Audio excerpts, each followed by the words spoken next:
আজকে বেশ ফুরফুরা মন নিয়ে ক্যামেরার সামনে হাজির হচ্ছি, কেননা বাংলাদেশে অফিসিয়ালি রিয়েলমি দুইটা ফোন লঞ্চ করতে চলেছে, যে দুইটাই কিনা 5G ভেরিয়েন্ট, যেখানে আমার হাতে রয়েছে রিয়েলমি 14 এবং রিয়েলমি 14T, যার ভিতরে 14 এ রয়েছে স্ন্যাপড্রাগন 6 Gen 4 5G চিপসেট, একেবারে লেটেস্ট। আর এই ফোনটাতে PUBG 90 FPS এ গেমিং করা যাবে।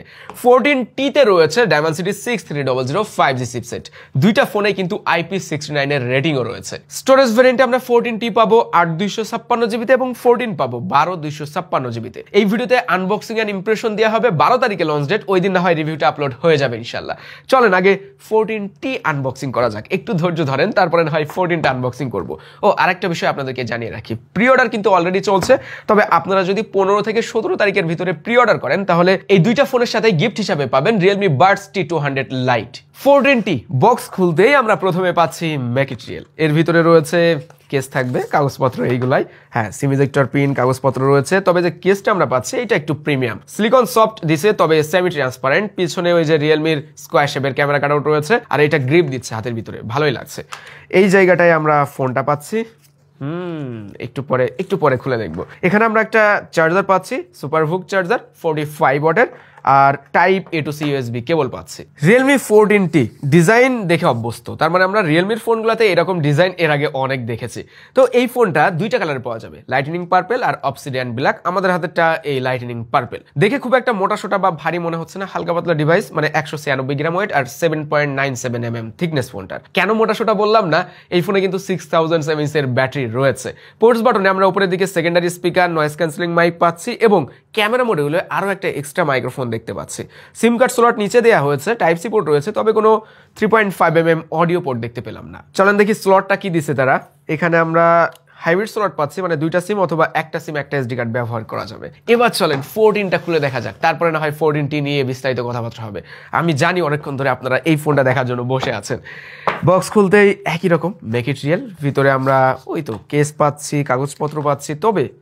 তবে এখানে একটা ব্যাপার হইলো, দুইটা কেস তো একই রকম লাগছে, camera cutout shape, ports button area সবই একই রকম। দুইটাই যেহেতু একই সিরিজের ফোন, মেলাটা অস্বাভাবিক কিছু না। তবে ফোনটা দেখে কেমন হচ্ছে, এই হইল রিয়েলমি 14। খুলে দেখাবো। বক্সের ভিতরে আমরা 45 ওয়াটের চার্জার পাচ্ছি, মানে দুইটা ফোনেই 45 ওয়াটের সুপারবুক চার্জার দেওয়া হয়েছে এবং টাইপ A to C কেবলও রয়েছে। 14 মেকা সিলভার কালারটা পেয়েছি, আরো দুইটা কালার রয়েছে, স্ট্রম টাইটেনিয়াম আর হচ্ছে ওয়ারিয়র পিঙ্ক। তবে এই মেকা সিলভার কালারটা আমার কাছে বেশ ভালো লাগছে। এর ভিতরে গেমিং ভাইব রয়েছে, পাওয়ার বাটনের কন্ট্রাস্টি কালার দেওয়া হয়েছে, পিছনের দিকেও বেশ কয়েকটা শেপ রয়েছে, না দেখে বোঝা যাচ্ছে এটা একটা গেমিং ফোন। তবে সমস্যা হইলো, এই দেখেন এই হাতের ছাপ কিন্তু দ্রুতই পড়ে যাচ্ছে। আরেকটা বিষয় হইলো, দুইটা ফোন রিয়েলমি 14 এবং 14T দুইটা ফোনের কিন্তু body dimension similar, 196 gram wait and 7.97 mm thickness.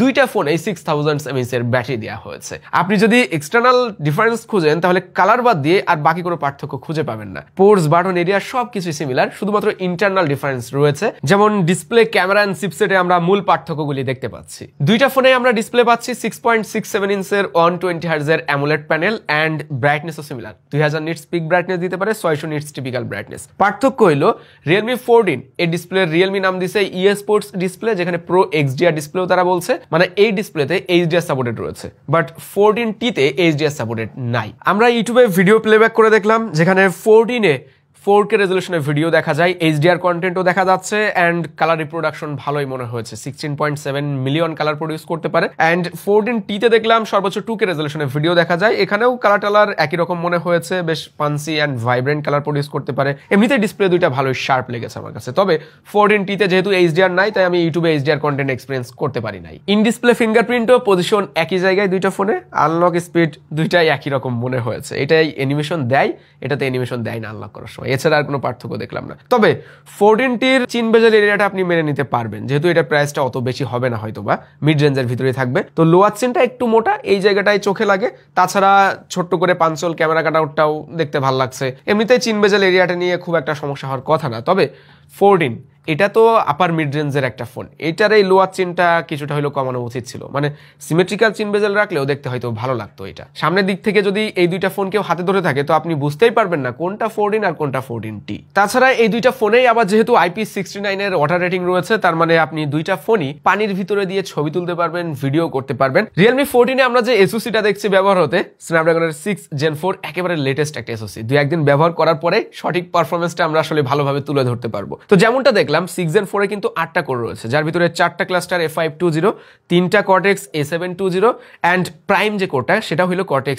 A720। আমরা মূলত পাবজিতে 90 FPS এ গেমিং করেছি, কল অফ ডিউটিও 90 FPS এ গেমিং করেছি, বাট আসলে যে এভারেজ এফপিএসটা কেমন পাচ্ছি, 90 FPS এর এক্সপিরিয়েন্সটা ভালো পাওয়া যাচ্ছে কিনা, ফোনে কত মিনিটে কত পার্সেন্ট চার্জ খাচ্ছে, সেই সকল কিছু আমরা রিভিউতে আরো বিস্তারিত জানতে পারবো। মোট কথা হলো এটা একটা 5G এসওসি, সব মিলে এই এসওসির পারফরমেন্সটা কেমন দিচ্ছে এই ফোনের সাথে, এর ইউআই এর সাথে খাপ খাচ্ছে কিনা সেটা আসলে বিস্তর জানার ব্যাপার স্যাপার রয়েছে। তো এই ফোনে কিন্তু আমরা Realme UI 6.0 পাচ্ছি বেসড অন Android 15, আর যে 12GB র্যামের সাথে 256GB স্টোরেজ, এর স্টোরেজ টাইপও কিন্তু UFS 2.2। আর 14T তে যে এসওসিটা রয়েছে Dimensity 6300, এইটা কিন্তু ওই G100 এর সাথে অনেকটাই মিলে যায়। আপনি যদি কোরগুলো দেখেন প্রায় সিমিলার কোর, Cortex এর A55 and A76, but clock স্পিডে 6300 কিছুটা এগিয়ে রয়েছে। 6300 কিন্তু আবার 5G চিপসেট, যেটা অফিশিয়াল মার্কেটে মিড রেঞ্জ প্রাইস পয়েন্টেই কিন্তু আমরা পাচ্ছি। এই ফোনটাতেও Realme UI 6.0 দেওয়া হয়েছে বেসড অন Android 15। হ্যাঁ, স্মুথ লেগেছে, মানে ফার্স্ট ইমপ্রেশনে যেমন ব্যবহার করার সুযোগ হয়েছে আর কি।